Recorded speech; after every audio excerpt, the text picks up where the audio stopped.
I had a Cougar, this vintage, for about 2 weeks. I flipped it. I think I made 50 bucks on it, but I was like 20 years old, and 50 bucks was a lot of money back then.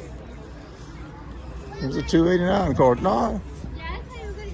I'm gonna say it was a 351. Did they put 351s in these? I don't remember what year mine was. 69, 68, had the bad ball joints in it. The guy that I bought it from didn't tell me it had bad ball joints. I found out the hard way.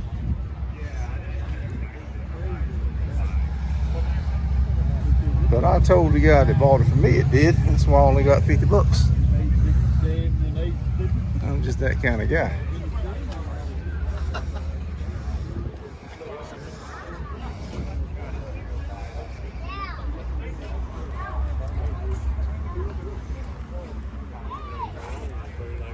Oh, we got a 4-speed, guys. Look at there.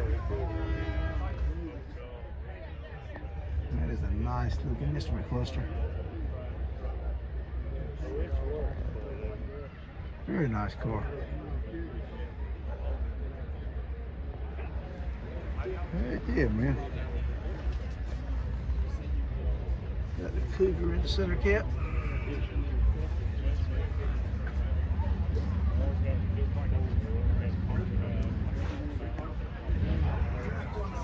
Got the hideaway headlights.